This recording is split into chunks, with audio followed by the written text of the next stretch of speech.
What's going on? Welcome to Asian Cosell. So let's see. So yep, Biden now tends to back down, but on the transgender laws, as you know, we're trying to get things back to normal. But ESPN runs incredibly misleading headline about transgender athletes Joe Biden. So yep.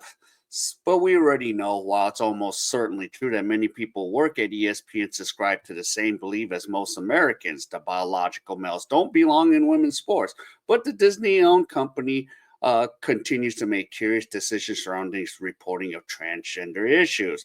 First, their most prominent reporter to the subject is Katie Barnes. Barnes is a transgender activist who lists her pronouns publicly as they and them. And here's an expert from Ben's personal website. As a non-binary person of color, Katie is committed to using their voice, visibility, and platforms to bring attention to the issues that marginalize this people face. But I'm like, yeah. And it's not difficult to summarize where Barnes stands on the issue, but it certainly calls company ethics into question by having an activist reporting on a subject in which they have heavily vested interest. So, yep, here we go. Katie Barnes. Let's take a look at a little bit of the news report. So here we go. Guess Katie Barnes. Katie Barnes. Katie, thank you for joining us. What do you make of the NAIA's new transgender participation policy? Well, I think it is reflective of the times that we are in terms of, for the last 3 or 4 years, we have seen most policy updates when it comes to transgender athletes be reflective of restriction and in favor of more restrictive policy. And this seems to fall right in line with that. There is a narrative that transgender female athletes have an advantage, that they always win, that the reason that men and women generally compete in separate gender categories is because it's not particularly competitive for men to compete against women. Do studies support that? Well, I think it depends on what you mean by support that. For my reporting and having really reported this out for many years, the reality is that from a scientific perspective, we know that there are differences in sexes, and we know that the differences do tend to lead to athletic performance differences as well. However, when we look at broad-based restriction at all levels of sport, it's very challenging to say that scientifically that is supported in all cases, meaning that something that might be appropriate for swimming does not necessarily apply to basketball when it comes to individual sports versus team sports, as well as level of competition. And so the idea, I think, that transgender women have an advantage in all sports at all times, regardless of any kind of medical transition, I don't think that the scientific literature supports that at this time. Would there be a way to come up with a rule that was more individual specific or sport specific that might not be? I mean, it sounds as though you're suggesting, and if I'm putting words in your wrong, I apologize. In your mouth, I apologize. It sounds like you're suggesting this policy is not necessarily fair, given how blanket it is. Is there a way to do something like this that would be more fair and more reflective of what is factually known about gender differences in different sports, et cetera?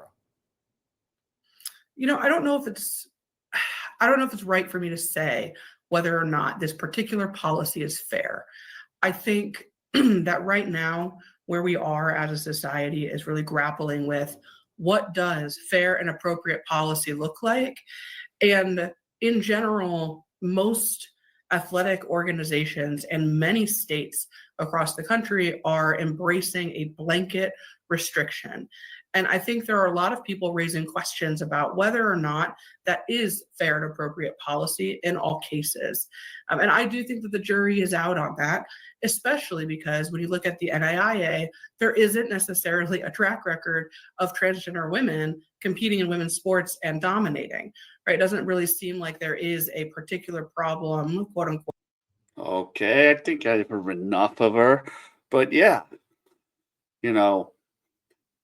pretty much transgender in women's sports, we already seen the devastation already, with the San Jose, and, we've seen it with Leah Thomas, and, the high school volleyball player that got her, head bashed in, by that volleyball, and that guy wasn't even like, even if it's strong, imagine if it was a higher level guy that slams that ball in that girl's face. So yeah, so multiple lawsuits are going on right now, and yeah, and of course Democrats are trying to made a move to protect women from having men, but they share the locker rooms. Yeah, so yeah, and there's good old Sleepy Joe. Yes, there he is.